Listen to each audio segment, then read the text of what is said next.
Welcome to study guide. मैं आपके लिए आज आर्मी जीडी क्रैश कोर्स का डे 10 का रीजनिंग सेशन लेकर आया हूं। चलिए डिस्कस करते हैं। ठीक है, पहला क्वेश्चन है कोडिंग डिकोडिंग से। जब भी कोडिंग डिकोडिंग का क्वेश्चन आए तो उसमें एक एग्जांपल हमेशा दिया होता है, तो उस एग्जांपल में ये देख रहे हैं कि वो एग्जांपल क्या सीरीज फॉलो कर रही है और उसी के बेसिस पे हम क्वेश्चन को क्रैक कर पाएंगे। ठीक है, देखते हैं। तो HOUSE को सांकेतिक भाषा में INVRF लिखा गया है।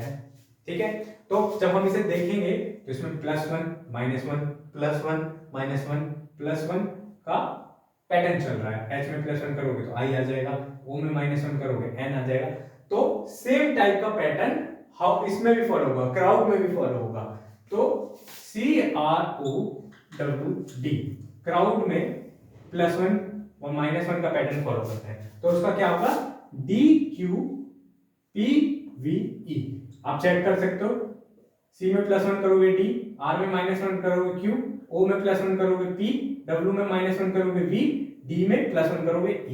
तो इस क्वेश्चन का करेक्ट आंसर होगा, क्राउड को हम सांकेतिक भाषा में DQPVE लिखेंगे। क्वेश्चन नंबर 2 की तरफ चलते हैं। दीवार घड़ी, अगर समय से उसका कुछ संबंध है तो गज का किससे संबंध होगा। ठीक है, तो ये थोड़ा सा कंफ्यूज करने के लिए दिया गया है दीवार घड़ी।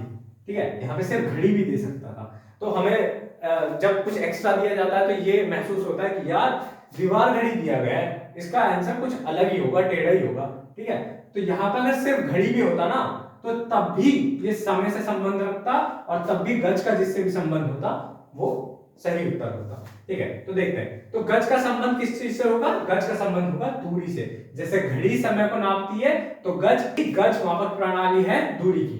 क्वेश्चन नंबर 3 पे चलते हैं। क्वेश्चन नंबर 3 में भी एक पैटर्न फॉलो हुआ है। ठीक है, ये पैटर्न बहुत इजी है, क्रैक कर लेंगे कोडिंग डिकोडिंग में। तो एग्जांपल ये वाला पार्ट मान लीजिए, आपको फाइंड ये करना है। ठीक है, तो इसका एग्जांपल देखते हैं क्या है।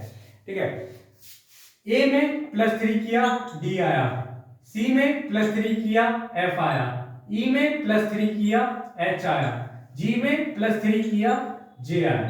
ठीक है, सिमिलरली हमें देखना है W में +3 करोगे क्या आएगा, U में +3 करोगे क्या आएगा, S में +3 करोगे क्या आएगा, Q में +3 करोगे क्या आएगा। तो इसका आंसर होगा Z X V T।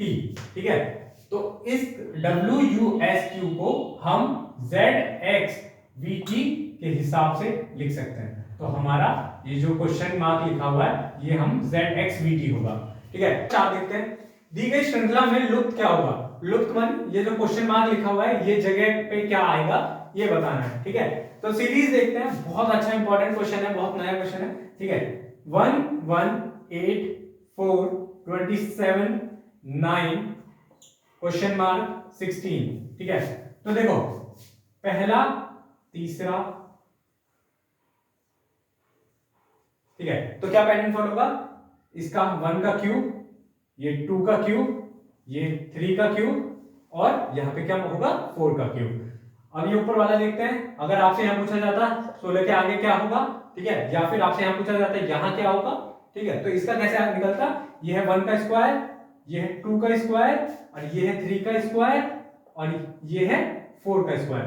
तो इसमें स्क्वायर और क्यूब वाली सीरीज फॉलो हो रही है। ठीक है, तो यहाँ पे 4 का क्यूब आएगा, जो क्वेश्चन मार्क वाली जगह है यहाँ पे 4 का क्यूब आएगा जो कि होता है 64।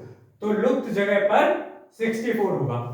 ठीक है, आपको एक कोडिंग डिकोडिंग सॉल्व करने का एक और तरीका बताता हूं जिसमें भी कोडिंग डिकोडिंग में इस टाइप का अल्फाबेट्स यूज हो रहे होते हैं, वर्ड्स यूज हो रहे होते हैं। ठीक है, तो बच्चे क्या करते हैं कि उनको लगता है कि यार कैसे याद होगा, ए कौन से नंबर पे आता है, एम कौन से नंबर पे आता है। ठीक है, तो इसके दो पैटर्न है सॉल्व करने के। एग्जाम में आप दो तरीके से कर सकते हो, या तो आप एग्जाम में जाके जो आपको रफ शीट मिलती है उस पे पहले ही लिख लो A1 पे आता है, B2 पे आता है। ठीक है, या फिर आप याद कर लो। तो इसका याद करने का तरीका क्या होता है, EJOT।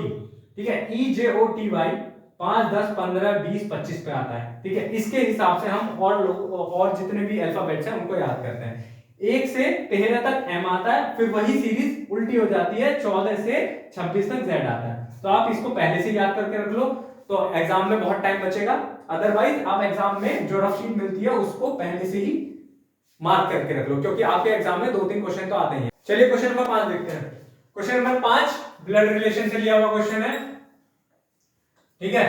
तो क्या कहता है, राहुल की ओर इशारा करते हुए सोहन ने कहा, तो कह कौन रहा है, सोहन, ठीक है, सोहन लिख लेते हैं। और किसकी ओर इशारा कर रहा है, राहुल की ओर, ठीक है। तो क्या कहता है, सोहन ने कहा वह मेरी पत्नी, तो सोहन की पत्नी सेम लाइन में आ गया, ठीक है, कि इकलौती बेटी, मतलब सोहन की पत्नी की इकलौती बेटी मतलब सोहन की बेटी, ठीक है, बेटी का पति है, तो वो राहुल को बोल रहा है कि बेटी का पति है, ठीक है। तो सोहन ने किस प्रकार, राहुल सोहन से किस प्रकार संबंधित है, तो सोहन और राहुल किस प्रकार संबंधित है, तो सोहन का दामाद है राहुल। इस क्वेश्चन का करेक्ट आंसर है दामाद, ठीक है। क्वेश्चन नंबर 6 देखते हैं। क्वेश्चन नंबर 6 सिंप्लीफिकेशन का क्वेश्चन है, ठीक है। तो क्या बोलते हैं, P का अर्थ क्या है, डिवाइड, Q का अर्थ क्या है, एडिशन, R का अर्थ क्या है, नेगेटिव सब्ट्रैक्शन, S का अर्थ क्या है, मल्टीप्लिकेशन, ठीक है। तो इन सबको इस पूरे फॉर्मेट में डाल देते हैं। 10 R इज माइनस 192, P की वैल्यू क्या है, डिवाइड 48, S की वैल्यू क्या है, मल्टीप्लिकेशन 48, ठीक है। P की वैल्यू क्या है, डिवाइड 96, Q की वैल्यू क्या है, +1। इसको सॉल्व करते हैं, ठीक है। 10 माइनस 192 डिवाइड को अगर मल्टीप्लिकेशन में करेंगे तो इसको 1/48 करना पड़ेगा, मल्टीप्लिकेशन में रखते हैं 48, इस डिवाइड को फिर से मल्टीप्लिकेशन में करेंगे 1/96 हो जाएगा ये, तो +1, ठीक है। 48 से 48 कटेगा, 48 4 जा 192, 48 2 जा 96, 10 - 4/2 +1, ठीक है। तो ये 2 बार कटेगा, 10 - 2 +1, ठीक है। तो 8 + 1, इसका करेक्ट आंसर होगा 9। Thank you for watching this video, like share and subscribe. Day 11 के साथ आपके सामने हाजिर होते हैं। Thank you very much.